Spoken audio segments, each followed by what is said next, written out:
Hello guys, welcome to Smita edu. Current short hand dictation में आप सभी का स्वागत है। आपको डेली डिक्टेशन सुबह में दिया जाएगा, जिसकी स्पीड होगी 80 और 100 शब्द प्रति मिनट। आज का स्पीड 80 शब्द प्रति मिनट है, तो चलिए शुरू करते हैं। कोविड महामारी की दूसरी लहर के दौरान ऑक्सीजन संकट को लेकर मचे हाहाकार पर सुप्रीम कोर्ट की ओर से गठित समिति की यह रिपोर्ट अवाक कर देने वाली है कि दिल्ली सरकार ने अपनी ज़रूरत से 4 गुना ज़्यादा मेडिकल ऑक्सीजन की मांग की थी। पूर्णविराम। इस समिति के अनुसार दिल्ली सरकार की ओर से बढ़ा चढ़ा कर की गई इस मांग के कारण कम से कम 12 राज्यों को ऑक्सीजन संकट से जूझना पड़ा। पूर्णविराम। हैरान नहीं कि कई कोरोना मरीज इस संकट की भेंट भी चढ़ गए हो, क्योंकि अन्य राज्यों के हिस्से की ऑक्सीजन में कटौती करके दिल्ली को दी गई। पूर्णविराम। सच जो भी हो, यह एक किस्म का आपराधिक कृत्य है कि कोई राज्य सरकार एक ऐसे समय जीवन रक्षक ऑक्सीजन की 4 गुना अधिक मांग करे, जब देश में हर कहीं उसकी कमी हो। पूर्णविराम। विडंबना यह रही कि दिल्ली सरकार यह मांग तब तक करती रही, जब तक केंद्र सरकार ने ऑक्सीजन खपत का ऑडिट कराने की पेशकश नहीं की। पूर्णविराम। पहले तो दिल्ली सरकार ने इस पेशकश से बचने की कोशिश की। पूर्णविराम।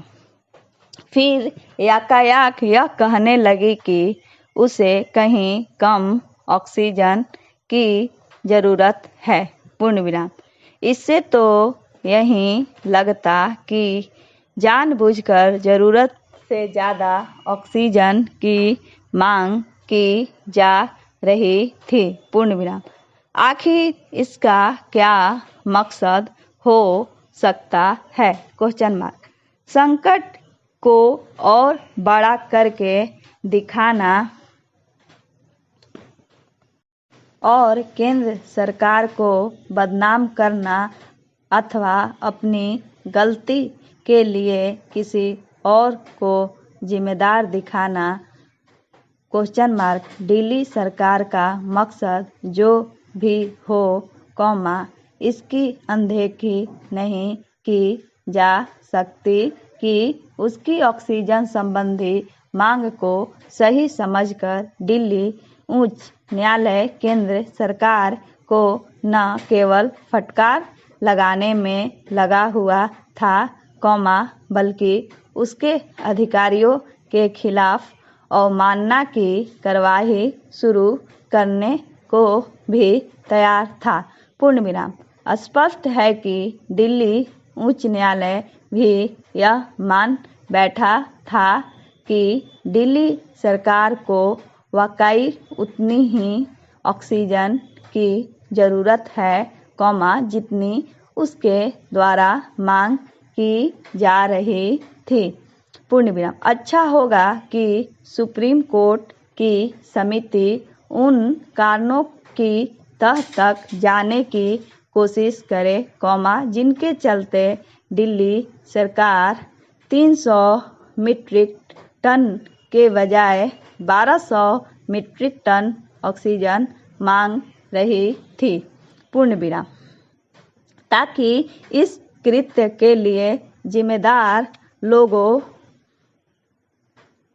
को जवाबदेह बनाया जा सके और उन्हें यह सबक सिखाया जा सके, पूर्ण विराम। यह इसलिए आवश्यक है, क्योंकि दिल्ली सरकार अपनी भूल स्वीकार करने के बजाय बहाने बनाने के साथ यह साबित करने की भी कोशिश कर रही है कि ऐसी किसी रपट का वजूद ही नहीं, जिसमें यह कहा गया है कि उसने ज़रूरत से कई गुना ज़्यादा ऑक्सीजन की मांग कर अन्य राज्यों के समक्ष संकट खड़ा किया, पूर्ण विराम। इस मामले में खुद केंद्र सरकार को भी आगे के लिए सबक सीखने होंगे, पूर्ण विराम। डिक्टेशन का PDF डिस्क्रिप्शन में मौजूद है, वहां आप देख सकते हैं। अगर मेरी वीडियो पसंद आए तो लाइक करें, सब्सक्राइब करें और बेल आइकन दबाना ना भूलें। धन्यवाद।